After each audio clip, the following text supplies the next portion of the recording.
Hi friends, ఈరోజు మనం తురిమిన ఆవకాయ పచ్చడి పట్టుకుందాము. ఎలా పట్టాలి ఏంటి అనేది ప్రాసెస్లోకి వెళ్ళిపోదామా. హాయ్ ఫ్రెండ్స్, ఈరోజు మామిడికాయతో మనము తురిమిన ఆవకాయ పచ్చడిలాగా పెట్టుకుందామండి. ఇది ఆల్రెడీ 2 మామిడికాయలు అండి, తురిమి పెట్టేసుకున్నాను. పుల్లగా ఉంది కాయ. మెజర్ చేసుకుందాం ఫస్ట్ దీన్ని మనం.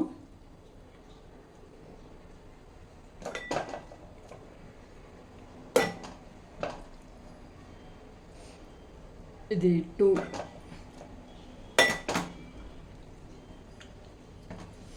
3,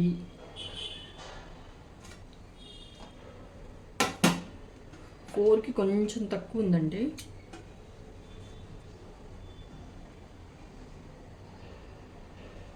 ఇది మొత్తం ఇందులోకే వేసేద్దాం. మామిడికాయ తురిమి పెట్టుకున్నాం కదా.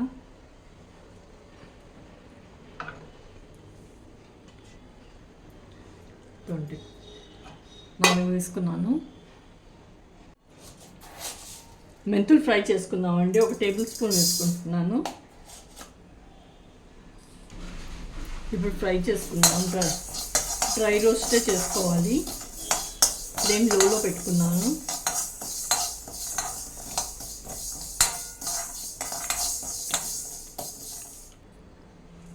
ఇవి ఇక్కడ రోస్ట్ అవుతున్నాయి కదండి. ఇప్పుడు ఇందులోనే నేను 2 టేబుల్ స్పూన్లు ఆవాలు కూడా వేసేసుకుంటున్నాను.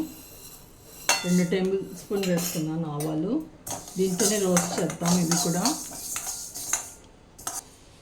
ఇప్పుడు ఆవాలు ఇంకా మెంతులు రెండో ఫ్రై అయిపోయాయండి. తీసేస్తాను ఒక ప్లేట్లో. చల్లారిన తర్వాత దీన్ని గ్రైండ్ చేసుకుందాం మనము. ఇదండి, ఈ గిన్నెతోని 2 ఆయిల్ తీసుకుంటాను. 1 వేసుకున్నాను, ఇంకోటి కూడా వేసుకుందాం. కొంచెం తక్కువ వేసుకుంటున్నాను ఆయిల్. 1.5 వేసుకున్నాను. ఆయిల్ హీట్ అయిందండి. తాలింపు కోసం అని ఆవాలు వేస్తున్నాను ఇప్పుడు ఇక్కడ. అలాగే జీలకర్ర కూడా వేసుకుందాం. కావాలంటే వెల్లుల్లి వేసుకోవచ్చండి. నేను వేయను, నాకు ఇష్టం ఉండదు. ఇది ఇప్పుడు ఇక్కడ క్రాకిల్ అవుతుంది కదండి. ఇంగు కూడా వేస్తున్నాను. కొద్దిగా మెంతిపొడి కూడా వేసుకుంటున్నాను. ఆఫ్ చేసేసాను. కాస్త చల్లారిన తర్వాత అప్పుడు పచ్చడిలో కలుపుకుందాం. ఇది ఈ గిన్నెతోనండి 3.5 ఉంది. సో నేను ఫుల్గా వేయకుండా కొంచెం తక్కువ వేసుకుంటున్నాను కారం.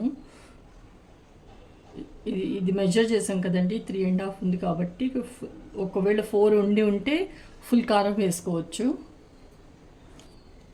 అలాగే కారం ఫుల్ వేసుకున్నాను కదండి. సాల్ట్ ఏమో 1/2 వేసుకుంటున్నాను. 1/2కి కొంచెం తక్కువే వేసాను ఇది కూడా. ఇది ఆవాలు ఇంకా మెంతిపొడి మెంతులు కలిపి పౌడర్ చేసుకున్నాను కదండి. అది 2 టేబుల్ స్పూన్లు వేస్తాను.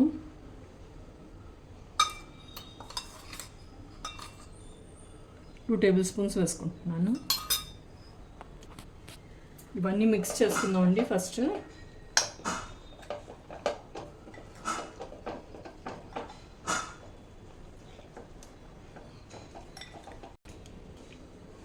ఇది మొత్తం మిక్స్ చేసేసుకున్నానండి. ఇప్పుడు ఇది చల్లారింది తాలింపు. ఇది ఇప్పుడు వేసేస్తాను ఇక్కడ. కావాలంటే మీరు ఇక్కడ వెల్లుల్లి వేయచ్చు, నేను వేయను, నాకు ఇష్టం ఉండదు.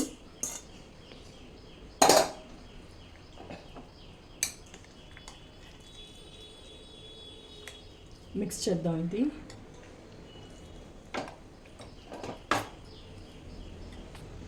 అంతే అండి. అందరూ తప్పకుండా ట్రై చేయండి. ఎలా కుదిరిందో చెప్పండి. Thank you.